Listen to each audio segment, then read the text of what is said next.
Blogger has helped me to collect and store my work, enabling me to develop my ideas in one place. I have developed my skills of using this and therefore now find it easier to use. By using technology, I was able to upload a variety of file types, making it a good way of collecting all my project together.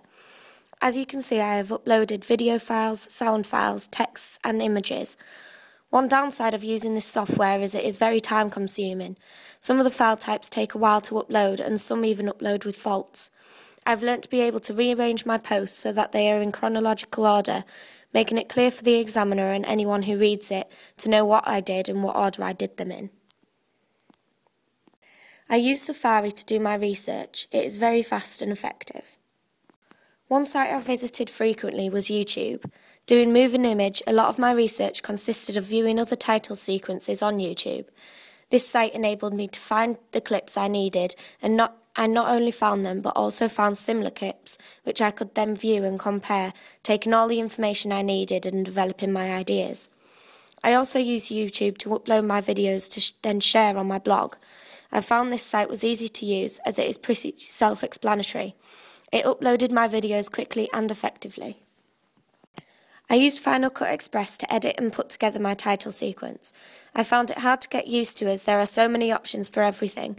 However, through YouTube I was able to learn how to use it by viewing tutorial videos.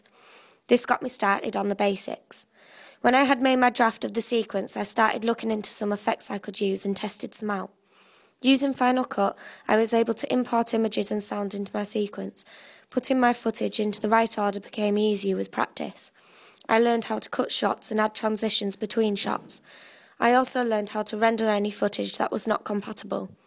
I found out how to add text into my sequence and change the opacity of text and footage.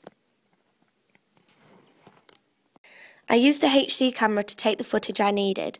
I liked this camera as it was small and convenient, easy to use, and the footage it produced was very clear. I placed the camera on a tripod. This made my shots smooth. However, I don't want to blame my equipment, but the tripod was stiff and therefore sometimes tended to jerk in some of my footage. I tried to recover this by editing out the jerks. I learnt how to use the camera correctly and how to zoom in and out when necessary. When browsing the web, I happened to come across Detonation Films. This enabled me to download footage of fire for my title sequence. I used Photoshop to design my production and distribution logos. This I had previous experience with, so therefore had no difficulty with using. However, like Final Cut Express, if I did get stuck, I was able to look for tutorials on YouTube. Photoshop is easier to use. However, a downside is that again there are so many options it can be sometimes difficult to find what you want. I used GarageBand to create the music for my title sequence. I was able to use mostly their tracks and rearrange and place them where I wanted them to be on my track, creating the music I wanted that fitted to my sequence. I was also able to download any SFX I wanted. I did this for my Fire SFX and the footsteps.